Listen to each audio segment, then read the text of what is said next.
Well, I think the role of women in agriculture has been acknowledged in words by almost all societies. The Chinese, for example, call it a half-sky role. They are equal partners and so on. In fact, when I was a young boy, my mother used to tell me the rice we eat came from Burma or Myanmar and that we should start producing it ourselves. So the women are very conscious since they are the managers of food security at household level. Obviously they are concerned with production agriculture. We have not given the importance it needs in terms of empowerment of women who are farmers. When I say women farmers, they are not just only those who own the land, but a whole range of people who work in the landless labor. Most of the work, for example, in rice harvesting, transplanting, almost all jobs which require a lot of tedious work are done by women. They do the transplanting, they do the harvesting, they do the winnowing, they do the storage and so on. So women's role, anyone who deals with agriculture can see it's a very critical one. And historically also, we believe that historians of origin of agriculture, that when men went out for hunting, it was women who started gathering seeds and cultivating them. In other words, the whole domestication of plants, about 10,000 to 12,000 years ago, this shift from purely food gathering to food cultivation, food growing, again is attributed to women farmers because the men were busy also collecting food from the wild harvesting.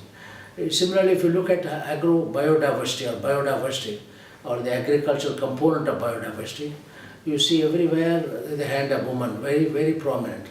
Take the three forms of biodiversity: cultural biodiversity, culinary biodiversity, and curative biodiversity. All the three women play a dominant role. When I say culinary diversity, the variety of foods, people are now realizing the variety of foods came from women's choices. Similarly, curative diversity, or the medicinal plants, curing diseases, that also has been a very largely a woman's profession in terms of knowledge. So I think the time has come for us in relation to today's need for sustainable food security and for meeting new challenges like climate change and so on. Women farmers who are working without much support should be given gender-specific support, gender-specific needs of support in all aspects. This is why I have been, as one interested in sustainable food security, I knew sustainable food security will be a dream without the participation of women. In India, there have been 2 or 3 major steps in the recent time. One is we have a National Food Security Bill, which is a legal right to food. It is no longer a patronage. It is a food with human dignity. It becomes part of legal right. Probably the only country so far in the world which has conferred legal access to food to over 800 million children, women and men. That particular bill recognizes the critical role of women in the management of household food security by making the senior most woman member of the house the one who controls the whole entitlement. In other words, what we call a ration card or entitlement card is issued in the name of the woman, and that's a clear recognition. But apart from that, it is now clear that if we want to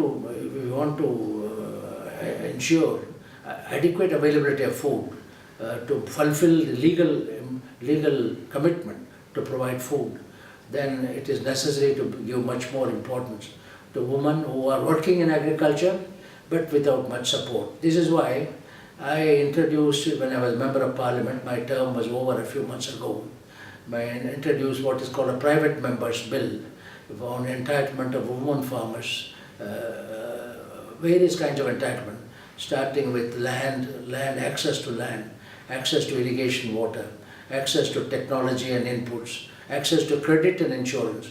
In India, availability of credit to women is very much related to access to land. If you don't have the title to land, then the credit agency, the bank, does not give credit.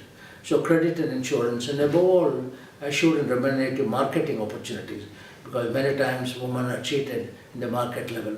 So my bill on entitlement, Women Farmers Entitlement Bill, tries to put together all the essential needs for women who are already working in farming, not that we are enlisting new members, although the younger generation would like to see the younger generation of women also come to farming. But how to maximize their output, how to minimize the drudgery, or minimize the hardship, physical hardship and so on.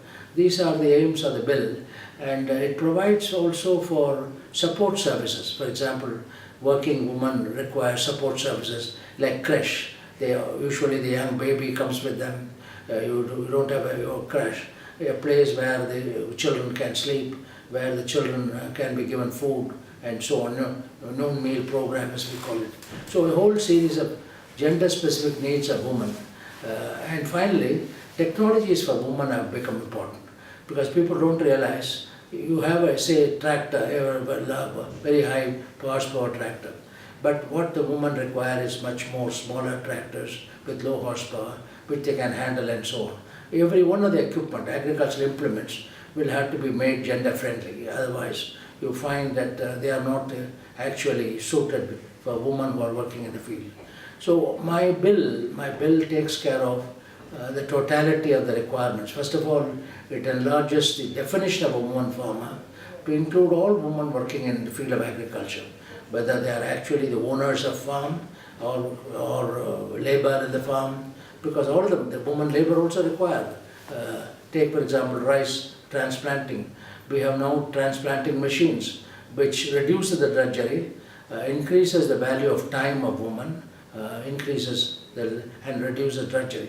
So I hope that India's two-pronged strategy, one on the one hand realizing officially in the food security bill the critical role of women in the management of food and household food supply. The other is how to improve the gender-specific services for women farmers and women labor. Not only, I said the definition of farmer including labor. So I hope in the next couple of years we will find that all these are in place. A lot of initiatives have been taken. There is also what we call in Hindi, Mahila Kisan Sashaktikaran Pariyojana. That means a very large national program on the empowerment of women in agriculture. This was started by my foundation in a small way, but now being scaled up by government on a large scale. There is also this year in our budget, about $50 million have been provided for what we call nutri farms. Here again the women are in control, adding the dimension of nutrition to agriculture production. It may be biofortified foods, it may be vegetables, like for example drumstick. The drumstick moringa has got a very large number of nutrients. Orange flesh, sweet potato has high degree of vitamin A. This knowledge is women's knowledge. They know this is good and so on. So in the Nutri Farm initiative, and next year for the family farmer, International Year of Family Farmers, we have also already started working on how do you really ensure a family farm gives real importance to the woman, just as the food security bill gives importance to the woman as the head of the household. How does the family farm address the needs of women? So we are now working on that process. GAP, the Gender and Agriculture Partnership, is a very important initiative, because partnership is needed everywhere. But areas which have been neglected for a very long time, areas where we still have to convince people that there's a gender dimension to agriculture, you require such partnership. A coalition of the concern, a consortium of the concern is necessary. What the GAP indicates is all those, I would say, coalition of the concern with those women's issues have been brought together. It's a very important initiative, and that will help we can help each other with knowledge sharing, with successful examples, where you have a very good example, you try to emulate it or reproduce it and so on. So it can hasten, we can purchase time. We can purchase time in relation to implementing our programs for empowerment of women in agriculture. And GAP has a very important role here of exchange of knowledge, exchange of ideas, exchange of information on successful experience, and how do we really formulate gender-specific program in agriculture. My message in this area is very simple. We must walk our talk. We talk about woman's critical role in the origin of settled cultivation or agriculture.